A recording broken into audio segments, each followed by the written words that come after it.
You've been working here 2 years, and you've never once asked him about the coin? My coworker leaned against the counter, grinning at me like she'd caught me keeping a secret. I kept wiping down the display case and didn't answer right away. He isn't a mystery, I said. I know exactly who he is. Sure you do, she laughed. Then why do you get quiet every single time he walks through that door? I didn't have a good answer for her. Because the truth is, I'd been wondering about that coin for almost 3 years, and I had no idea that the answer to that question was about to change the entire direction of my life.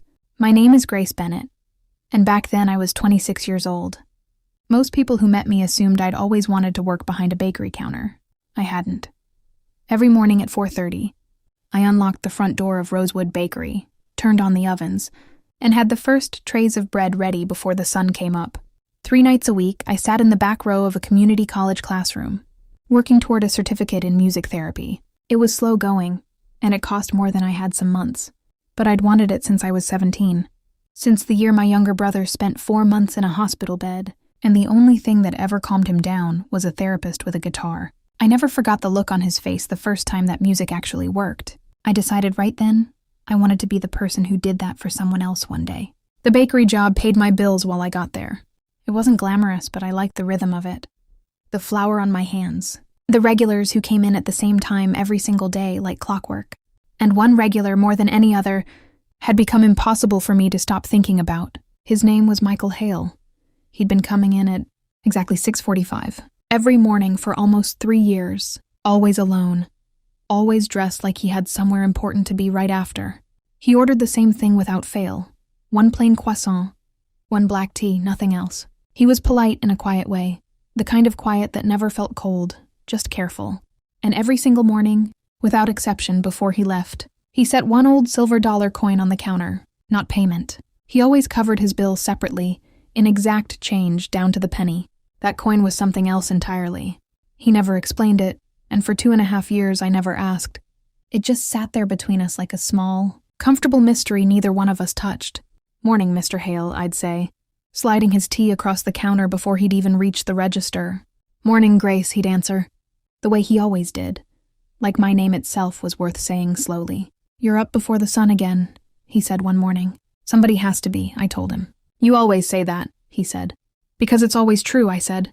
And that time he actually smiled, just slightly, the kind of smile that creased the corners of his eyes. He took his usual seat by the window, the one that caught the first light of morning, and unfolded a newspaper he rarely seemed to actually read.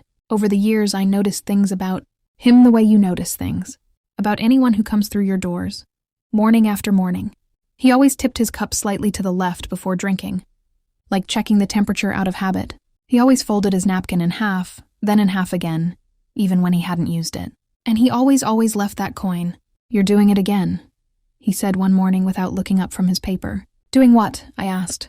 "Wondering about the coin," he said. I laughed, caught completely. "Is it that obvious?" He finally looked up.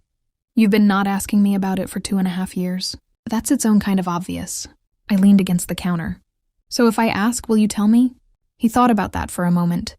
"Not anything," he said. "But that someday, maybe." Someday became a word I turned over in my head more than I wanted to admit. Over the following months, small things changed. The kind that only mattered because of how closely I'd been paying attention. He started staying a few extra minutes some mornings. He started asking me real questions, not small talk, but things that meant he'd actually been listening all along. "How's the certificate program going?" he asked one gray Tuesday. "Slower than I want," I admitted. "Money's tight, and work makes the classes hard to get to some weeks." He nodded slowly. "Why music therapy out of everything?" So I told him about my brother, about that hospital room, about the guitar that reached him when nothing else could. Michael listened without interrupting once, and when I finished, he just said, "That's a good reason to want something. Better than most." "You don't tell me much about yourself," I said one morning, testing the water. "There's not much worth telling," he replied. I doubted that. A man who dressed the way he did, who disappeared into black cars that waited for him outside some mornings, who never once mentioned what he actually did for a living, clearly had more to tell than he let on. But I let it go, the way I always did, and refilled his tea instead. Then one Tuesday, 6:45 came and went, and Michael Hale did not walk through the door. I told myself it didn't matter. People get busy, but by 7:15, I caught myself glancing at the door between customers more than I wanted to admit. And by 7:30, his usual seat by the window still sat empty, his tea growing cold on the counter where I'd already poured it out of habit. "Waiting for someone," my coworker teased. "No," I said too quickly. "Just wondering if a regular's all right." She raised an eyebrow and said nothing else. He walked in at 8:10, later than he'd ever been in nearly 3 years, looking like a man who hadn't slept. "I'm sorry," he said before I could even ask. "A situation came up that couldn't wait." I poured his tea without a word and slid it across the counter. "You look exhausted," I said. "I am," he admitted. "Rare for you to admit that," I said gently. "Rare for me to feel it," he answered. And something about the honesty in it caught me completely off guard. He left that morning the same way he always did. 1 coin on the counter, 1 folded napkin, 1 quiet thank you. But before he reached the door, he turned back. "I miss this," he said, "more than the tea." I didn't answer right away. I just nodded, because I understood exactly what he meant, and it frightened me a little how much I understood it. 2 weeks later, I left the bakery earlier than usual to make it to an evening class downtown. As I waited to cross the street near the old Fenwick building, a line of black cars pulled up outside the entrance, and a small group of people in suits stepped out to greet someone emerging from the second vehicle. I stopped walking entirely when I saw who it was. "That's him," a man near me said to his coworker. "That's Michael Hale, the one who built Cadence." My mind went blank for a second. Cadence wasn't a small company. Cadence was a name I'd seen on the side of buses, on billboards downtown, on the login screen of the free app My Brother's Own Music. Therapist had once recommended, back when he was still in that hospital room learning to breathe easier to a guitar.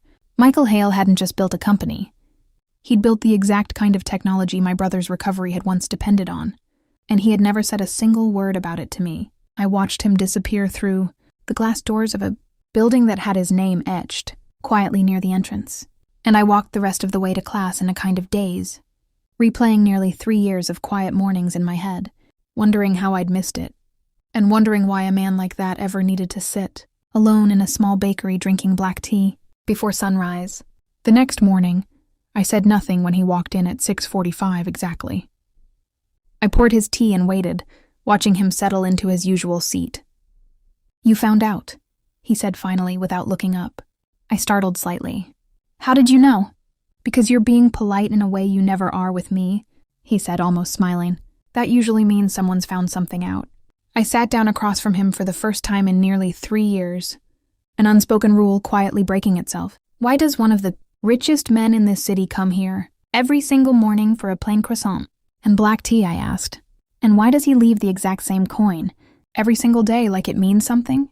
Michael was quiet for a long moment, turning his teacup slowly between his hands. "Because it does mean something," he said finally. "It's the only thing my father ever gave me that I still have." He told me the story slowly, like it cost him something to say out loud. His father had been a street musician, he explained. A man who played guitar on a particular corner downtown for almost 20 years, rain or shine, because it was the only income he ever had and the only thing that ever made him feel like himself. Michael grew up watching people walk past his father without a glance, some mornings earning almost nothing, other mornings just enough to get by. His father never once complained. He used to say the music mattered more than what people paid for it. The year Michael turned 15, his father got sick, sicker than either of them wanted to admit for a long time. Near the end, in a hospital room that smelled like antiseptic and felt too quiet without a guitar in it, his father pressed one old silver dollar into his hand, the very first coin anyone had ever paid him to play. He told Michael that music had kept them fed, and kept them together when nothing else could. And he made Michael promise something before he died. Never forget where kindness and hard work actually come from, no matter how far you go in life. Michael built Cadence 12 years later, a company meant to bring music, therapy technology to people who couldn't otherwise afford it. The same kind of thing that had once kept his own father, playing on a street corner for pennies. And every single morning since the company had its first real success, Michael had come to a small bakery like the one his mother once worked nights at to keep them fed, ordered something simple, and left that same coin on the counter, not as payment, but as a reminder to himself of exactly where he came from and exactly why any of it mattered at all. I felt my eyes fill before I could stop them. "Your father would be so proud of what you built with that promise," I told him. Michael looked at me for a long moment. I think he'd be proud of a lot of things I've found since then, he said.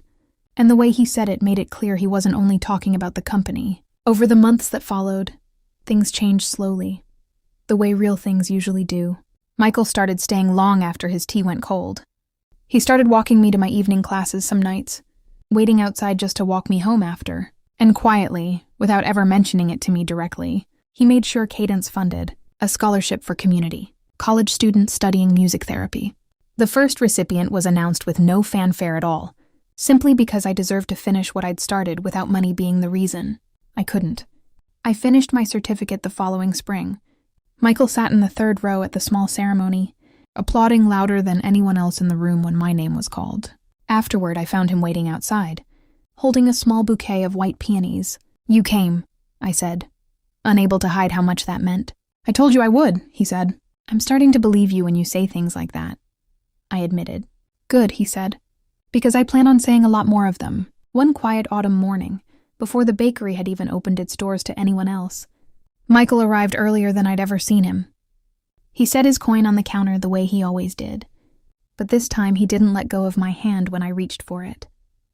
"This coin taught me that the smallest things can carry the most weight," he said quietly. "My father gave me that lesson with a coin from a street corner.